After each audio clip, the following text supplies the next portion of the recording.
चलिए और एक और बड़ी खबर की ओर रुख करेंगे। सीतामढ़ी से ये खबर रखेगी सीएम डॉक्टर मोहन यादव का बिहार दौरा। मां जानकी की जन्मस्थली पर सीएम पहुंचे। यहां पुनौरा धाम में उन्होंने पूजा अर्चना कर मां का आशीष लिया, उनका आशीर्वाद प्राप्त किया और देश प्रदेश की सुखाली की कामना की है। तो सीएम डॉक्टर मोहन यादव का बिहार का दौरा है। मां जानकी की जन्मस्थली सबसे पहले मुख्यमंत्री पहुंचे। यहां जाकर उन्होंने मत्था टेका, मां से आशीर्वाद लिया और देश प्रदेश की खुशहाली की उन्होंने कामना की।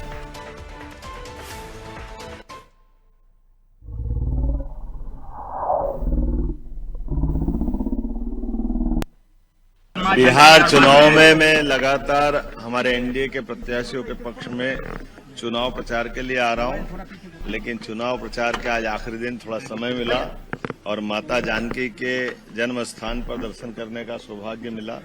यहां मैं पहली बार आया हूं। हमारे लिए ये एक अलग प्रकार का आनंद भी है, अनुभव भी है।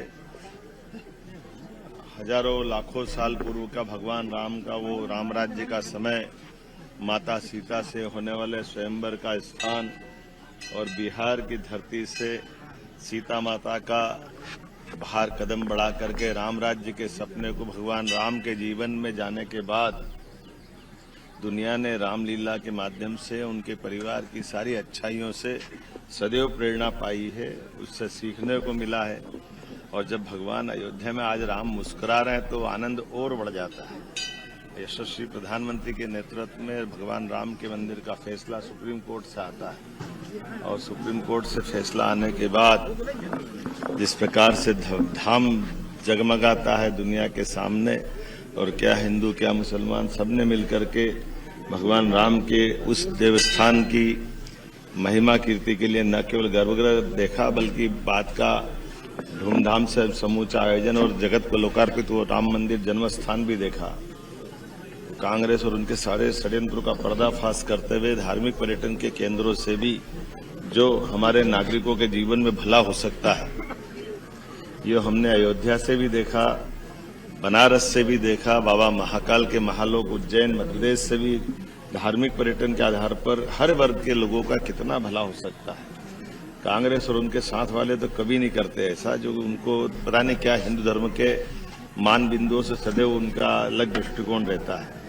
लेकिन मैं मान के चलता हूं इस बिहार चुनाव के पहले माननीय प्रधानमंत्री जी ने नीतीश कुमार जी के प्रस्ताव पर इस जनकपुरी धाम के लिए माता सीता के जन्म स्थान के लिए जो राशि मंजूर की है, और जितनी जल्दी ये बनेगा पूरा क्षेत्र और पूरा बिहार न केवल सांस्कृतिक रूप से बहुत संपन्न होगा बल्कि आर्थिक रूप से भी एक ठेले वाले, चाय वाले, रिक्शे वाले, होटल वाले हर वर्ग के कल्याण के लिए बड़े पैमाने पर धार्मिक पर्यटन का एक केंद्र बनेगा।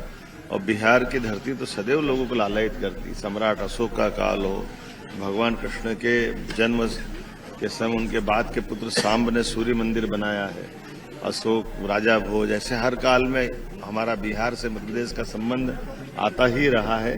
मैं एक बार फिर आज जन्म स्थान पर आकर अपने आप को धन्य मानता हूं। मैं मां से कामना करता हूं एनडीए की तो जीत हो ही रही है और प्रचंड बहुमत से जिताए और बिहार के लोग सुख शांति समृद्धि के साथ आगे बढ़े। मध्य प्रदेश के और बिहार के संबंध भी बहुत आगे बढ़े। माननीय प्रधानमंत्री के नेतृत्व में डबल इंजन की सरकार मध्य प्रदेश में तो चली रही है। बिहार में भी पुनः एक बार नई जीत के साथ, नए संकल्प के साथ गरीब, महिला, युवा, किसान सबकी बेहतरी के लिए मां का आशीर्वाद मिले, यही मैंने उनसे कामना की। बहुत धन्यवाद।